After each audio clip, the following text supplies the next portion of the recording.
நாங்கள் எங்கே வந்திருக்கோம்னா பருதுமலை பார்க்க தாங்க வந்திருக்கோம். பருதுமலையிலேருந்து இங்கே பருதுமலைக்கு என்ட்ரன்ஸில் ஒரு 2 கிலோமீட்டர் நடந்து வந்தீங்கன்னா பருதுமலைக்கு வந்துடலாம். போகிற வழியில் இது மட்டும் மிஸ் பண்ணிடாதீங்க. 1,08,000 உத்திராட்ச கோட்டையில் ஒரு சிவன் செஞ்சுருக்காங்க.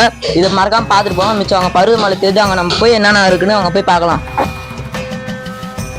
மலை அடிவாரத்துக்கு போகிறதுக்கு கொஞ்சம் தூரம் தான். ஸோ நீங்கள் நடந்து கூட வரலாம், இல்லைனா உங்களுக்கு நடக்க முடியலன்னு சொன்னீங்கன்னா ஆட்டோ இருக்குது, ஆட்டோவில் கூட வரலாம். பைக்கில் வந்தீங்கன்னா பரவாயில்லை. பருதுமலை கீழே அடிவாரத்தில் பைக் பார்க்கிங் இருக்குது. அங்கே பைக்கை விட்டு நீங்கள் மலை ஏறலாம். முக்கியமாக நீங்கள் ஆதார் கார்டு எடுத்துகிட்டு வந்துடுறது பெஸ்ட்டு.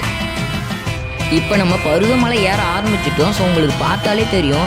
இப்போ நம்ம படிகள் ஏற ஆரம்பிச்சிருக்கோம். ஸோ இதில் சுமார் 1263 படிகள் இருக்கதாகவும், இந்த மலையோட்டு உயரம் 4560 அடி உயரம்னு சொல்கிறாங்க.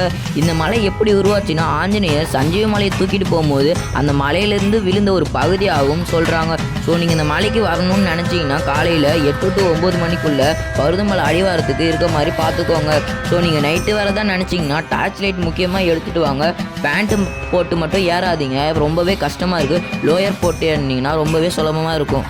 அதுக்கப்புறம் பார்த்தீங்கன்னா இந்த மலை ஃபுல்லாகவே மூலிகை நிறைந்த மலையினும், இந்த மலையில் நீங்கள் சட்டையை கழட்டிட்டு ஏறினீங்கன்னா அந்த மூலிகை காட்டு உங்கள் உடம்புல பட்டு ரொம்பவே எனர்ஜியாக இருக்கணும். நீங்கள் சுலபமாக அந்த மலையை ஏறி முடிச்சிடலான்னு சொல்கிறாங்க. ஸோ நான் ஆரம்பத்தில் என்ன நினச்சேன்னா 1263 படி இருக்குது. அந்த படி மொத்தத்தையும் ஏறி முடிச்சிட்டோன்னா மலை உச்சிக்கு போயிடலான்னு நினச்சேங்க. ஆனால் அதுதான் இல்லை.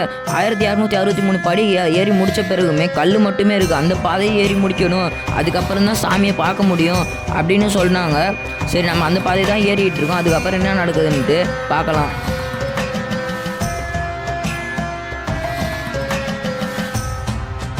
இங்கே வரவங்க தண்ணி வாங்கி குடிச்சிட்டு அப்படியே போட்டுட்டு போயிடுறீங்க. எவ்வளவோ வேண்டுதலுக்காக இந்த மலையை ஏறி வரீங்க. அந்த பாட்டிலையும் கொஞ்சம் குப்பை தொட்டியில் போட்டுருங்க. காடும் சுத்தமாக இருக்கும். அது மட்டும் இல்லைங்க, தண்ணி கீழே இருந்து எடுத்துகிட்டு வந்துடுங்க. ஏன்னா கீழே இருக்கிறதோட மேலே டபுள் மடங்கு விலை. அதாவது கீழே 10 ரூபானா மேலே 20 ரூபாங்க. ஏன்னா அவங்க அந்த பொருளையும் மேலே இருந்து எடுத்துகிட்டு வராங்கள்ல. நம்ம தனியாகவே ஏற முடியல, அந்த பொருளையும் எடுத்துகிட்டு வரனால தாங்க.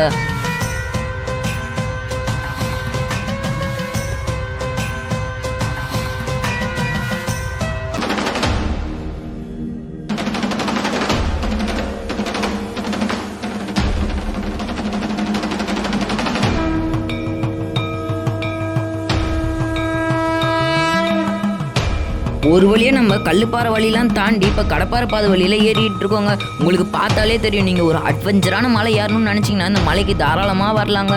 ஏன்னா மலை உச்சியில் ஒரு செங்குத்தான பாறையில் வெறும் கம்பியை மட்டுமே பிடிச்சி ஏறுற மாதிரி இருக்குங்க. உங்களுக்கு பார்த்தாலே தெரியும். கரணம் தப்பினா வரணுன்ற மாதிரி லைட்டாக நீங்கள் ஸ்லிப்பானாலே அவ்வளோதாங்க.